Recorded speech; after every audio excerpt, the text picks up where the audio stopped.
against several of his nominees. Just because somebody wins a presidency doesn't mean that everybody in the U.S. Senate should just ignore the advice and consent clause of the Constitution and vote for the person's nominees, right? Absolutely. That's our opportunity. I've known Pete. I believe in him. I think he's going to do a great job. He's going to stop this wokeness. He's going to give us a lethal military. I talk to so many people in the military that are so excited about Pete because they know he's somebody that has gone to war. He's gone to combat. He put his life on the line. He knows the risk of sending people overseas. He's not going to, but a whim, say, oh yeah, let's go send 1,000 troops here and 1,000 troops there. He knows the risk of this stuff. He knows the risk of not having meritocracy, of not having the best people. He knows all these things. That's what they're excited about.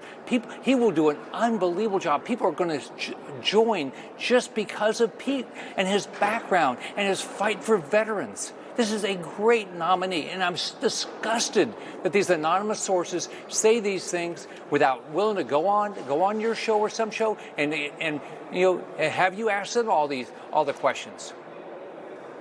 A point that you're making here, the woman who accuses Pete of raping her in 2017, although the police, so we should note, did not charge him with any crime.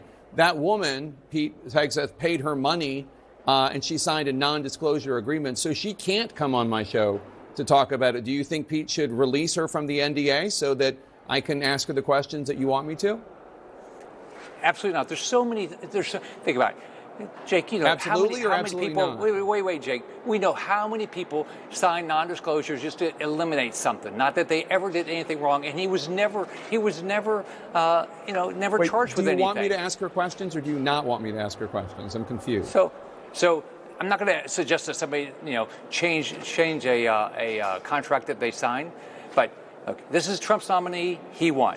A lot of people don't like the fact that he won. He won. We have to make a change as a Department of Defense. We have the risk of war. The world's on fire. We've got to change how our Department of Defense is run. Yeah, no, he's going to do it. I hear you, but you started this interview and saying you don't like all these anonymous accusations, and I should be able to interview these people. I'm saying, okay, shouldn't Pete Hegseth release this woman from her non-disclosure agreement so that I can do what you suggested at the top of the interview you wanted me to do? Absolutely not. I mean, so many of these things are done for a variety of reasons. But look, well, how am I supposed to interview her and have her not be anonymous anymore if he won't release her from the non-disclosure agreement? Well, first off, there was an investigation. He wasn't charged. All right, that's exactly what happened. The police did the investigation, and he wasn't charged. He did pay her money to be quiet, though.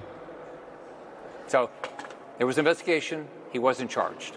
So he's got, why don't people respect these people that defend our freedom? I don't know proud of my father. He fought in the Second World War. He did all the combat jobs. He put his life on the line. Pete put his life on the line. Respect him. Well, I respect veterans and soldiers all the time, but that's not really the point. I mean, millions of Americans have served in the military. That doesn't mean that they should be in charge of the military. Well, here's a guy that put his life on the line, all right? He's fought for veterans since he got out. He's got the right background. He knows the problem of wokeness. He's going to fix the problems of the military. All right, Republican Senator Rick Scott, thanks so much. Appreciate it.